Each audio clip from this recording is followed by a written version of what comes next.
New details tonight about the man accused of sexually assaulting 8 girls while employed at 2 daycares. He's being held on $2 million bond for the crimes, facing up to 120 years in prison. One victim's mother sat down with our Lena Tillett to react to the disturbing case and share the questions she still has for the daycare provider. It's sickening. I wanted to throw up. The mother of a 2-year-old says she cries often thinking about what allegedly happened behind these doors at Little Hands at Work and Play Daycare by one of its employees. I mean, it's betrayal. And that's how I feel, and they didn't keep her safe. They didn't do their job. She asks us not to reveal her or her daughter's identities due to the sensitive nature of the allegations. The mother says an Omaha police detective was the first to tell her Mark Mays admitted to touching her daughter inappropriately. That it was inappropriate touching and in a sexual way. Prosecutors say the admission came after Mays was discovered by employees at the daycare inappropriately touching another 2-year-old.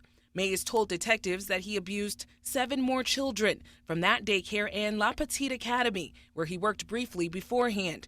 The mother tells me she never saw Mays at her daughter's daycare and questioned staff about how he was ever allowed to be with her daughter alone. I think they're just as shocked as we are, They don't really know how he got contact with her. She says while her daughter is 2, she's more advanced and was placed with older children. Apparently he worked with the toddlers, 18 months to 2, I think.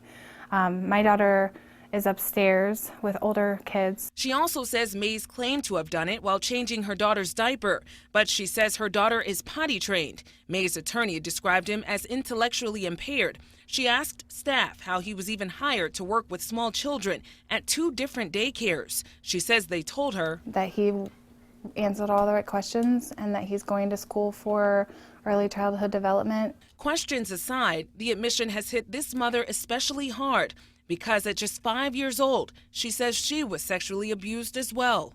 That was just my biggest fear.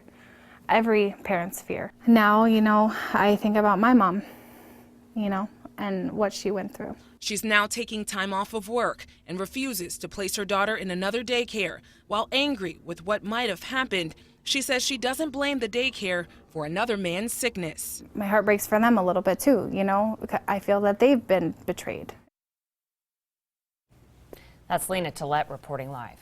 Now, we are hearing for the first time from Little Hands at Work and Play. And in a statement, they say that Mays worked at the daycare for less than a month. On concerns about why they did not immediately inform parents, they said, quote, in January, we learned that the employee in question may have engaged in inappropriate behavior towards one of the children entrusted to our care. In response, we took immediate action. We promptly investigated the matter, and the employee was terminated from employment. In addition, we reported the matter to the state of Nebraska in compliance with applicable law.